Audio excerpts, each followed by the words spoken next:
Hello everyone, my name is Adam Michael Anthony Simpson and you're watching my YouTube channel, Adam M.A. Simpson. Today we'll be speaking with Joet or Joet Bagga, a medical school student here at Stanford. What's more is Joet and I are actually best friends from undergrad where we both studied chemical engineering together. We both independently applied to Stanford for grad school and got in, and we were here to actually live with Joe for 2 years before Vicky and I got married. So a lot of time spent together and we're like brothers basically. Now what's important about Joe is his story or path to medical school is kind of different. He is an engineer in training from undergrad. He's majored in both chemical and biomedical engineering and pivoted to go to medical school. And so what's involved in that, transition from engineering to medical school, and has this actually benefited him during his education in medical school? Find out in this video. Also, as a person of color, Joet's acceptance into medical school and thriving in this position is a celebration of diversity in higher education. And so I hope to inspire other people of color to apply and use their background as an advantage in coming to a professional school like in medical school. I hope you enjoy, and for your ease of gathering information, I will also put the times for specific questions in this episode. Stay tuned and I hope you enjoy.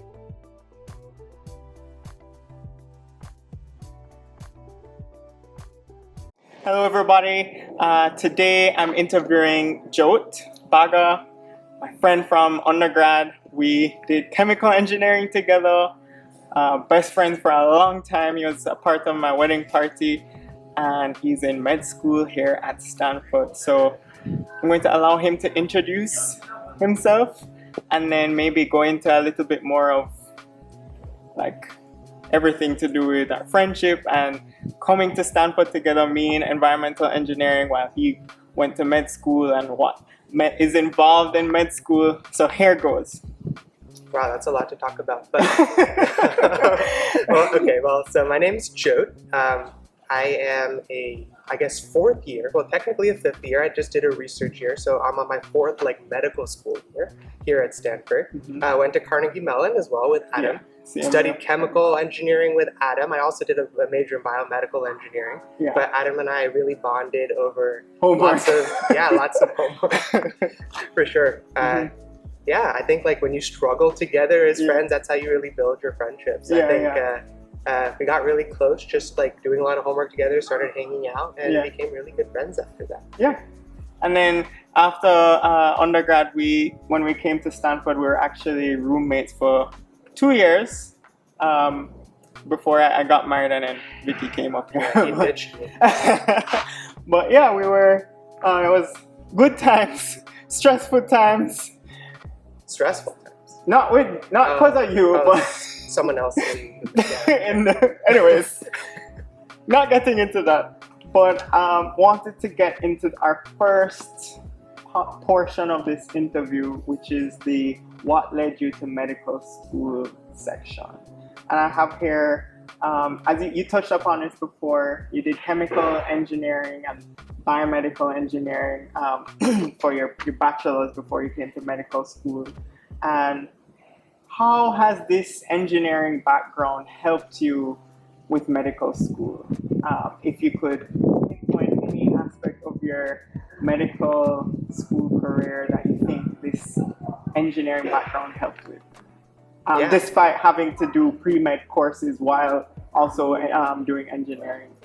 Right, yeah, for sure. So I think traditionally, back in the day, I think the typical majors of people who would apply to medical school would be basic science sort of majors, like biology, chemistry, sometimes even physics. I think that's a more traditional thing. But I think over the last few years, particularly, there's been this ongoing trend of people from other majors, whether they're in engineering like I was, or they're from the humanities, even music. They do all these sorts of things.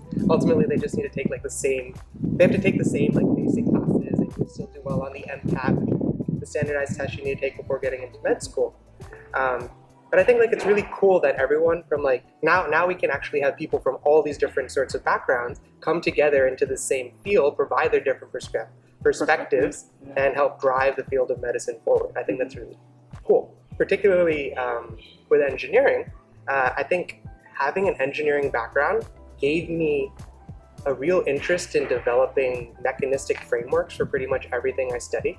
So like for me, like I really hate memorizing, which is kind of like crazy for someone who's in med school, right? Engineering really got me to become interested in learning how the body works at a very fundamental level. And granted, there's a lot of things that we still don't know, but I wanted to learn it to the best I could. And I think understanding things like from a fundamental level, how the body works, how drugs interact with the body in given conditions. I think that really helps me think about medicine in a slightly different way than some of my counterparts. I think the fact that all human beings are a little different, we all have like the fundamental principles that make us who we are. But I think all of us come from different backgrounds. Our bodies go through different experiences through these like different through these different lifestyles that we have, and also from like genetic variabilities between person to person. Right? If you have two different people that with the same conditions, same like comorbidities, right? A treatment for one person may not be the best treatment for the other person. And I think being able to get out of that cookie-cutter mentality sometimes, having an engineering background and using this mechanistic understanding can allow me to perhaps provide a little bit of an innovative way to navigate that and provide personalized care for different people. And I think that's really cool. And I think people from these different perspectives each have a little bit of an edge on each other in terms of what they can do. So I think that's one thing that engineering helped me do. But I think all of us working together from different backgrounds at the end of the day is the best way to do medicine. Awesome. So you're saying that having a diverse pool of people from various backgrounds in undergrad helps to come up with the best treatment plan for patients based on, I guess you could say, the boundary conditions or the initial, I don't know, of that patient, which is something that we learn in engineering, where you consider, or what are your assumptions based on the boundary conditions. So I think, that's a cool perspective that you have. So now that you touch upon what you think engineering helped you with while you're going through medical school, what aspect of your engineering background or your undergraduate experience you think was lacking and that you would encourage prospective medical school students to pursue before coming to med school? Do you have any idea? Yeah, I think that's a hard question, just because at the end of the day, again, we all come from different backgrounds, different experiences. And I think when we all come to med school during our first year, you have everyone who has like different people have like different edges over each other, right? Someone may have done research in one field and really knows like a specific aspect of physiology that might be difficult for someone else. Right? But I think like what's great about med school today is that even though we all sort of start on slightly different playing fields when we first start, after your first year of med school, everyone is equally as cool. Awesome. That's the way I think, right? And I think that at the end of the day, we all come out of med school with a very similar sort of baseline understanding of how the body works. So I think really just follow your interests as an undergrad. That would be my biggest advice. And trust that med school is going to teach you what you need to do in order to become a good doctor. Okay, cool. So we touched upon your background in engineering, but ultimately what led you to pursue medical school? Is there any stories, any aspects of your growing up, I don't know, that made you want to pursue medical school? Yeah, so I think medical school was always like a potential option in my mind growing up. I don't want to say option, but something that might be worth attempting to pursue. Right? I think both of my parents wanted to be doctors growing up and had some like hurdles along the way that prevented them from reaching their goals. And so I think despite being very successful, by the way. But anyway. I think at the end of the day there was a little bit of push from my parents, not that they forced me by any means. But I think I was slightly I think from their end, subconsciously pushed to be interested in these fields, but it led me to genuinely become interested in science and engineering and the human and the body. Yeah. Right. And so I think going into undergrad, I had this perspective of, okay, maybe I do want to go to med school, but I'm going to go in with an open mind. Yeah. And in fact, I got into Carnegie Mellon. Like the engineering program. Yeah. But that wasn't my first choice. I wanted to go to the science school. Oh, wow. Right. And for whatever reason, I didn't even get into the science school. I got into the engineering school. And I spoke to some people. I was kind of disappointed at that time. Yeah. Didn't really know what engineering was at that time. But so I spoke to some people and was like, okay, well, we might be able to let you transfer depending on how well you do your first year. I'm like, okay, let's see how this goes. But then, I started engineering. I was like, I took an intro to biomedical engineering class, and I thought that was really, really cool. So I'm like, okay, where is this going to take me? And there was a period in undergrad where I was like, I don't know if I want to do med school anymore. Engineering is kind of cool. Also going to an engineering program, GPA is hard to maintain. And I was under this misconception that I need a 4.0 GPA to get into med school. And I did not have a 4.0 GPA. And very few people have a 4.0 GPA at CMU, but anyway. Right. So at that point I was like, am I even going to get into med school? Is this even something that I want to pursue? Yeah. But then I joined this lab where I just got an email one day. It was like, oh, do you want to work in an artificial lung sort of lab? So I started, I was like, okay, this is interesting. I interviewed with one of the grad students over there. They let me into the lab, thankfully. And I started working on this project looking at device fabrication of these artificial lungs, and we also got to test them in animals, and just taking part in some of these surgical procedures and stuff, interacting with someone who was visiting and actually was in the field. Yeah. Actually made me really interested in medicine, and eventually I decided, I'm going to give it a shot. Yeah. I'm going to take the MCAT. Let's see how I do. Yeah. And we'll take it from there. Yeah. And everything luckily worked out in the right direction, and I'm thankful I was able to get into med school. Awesome. Cool. So we all know that applying to medical school is a massive undertaking, especially under the stress of being an undergrad, taking courses, doing research, and applying, etc. How did you just giving advice to upcoming medical school applicants? How did you strategize your final 2 years to get through all of those applications and all of the courses you had to take? This could be another episode.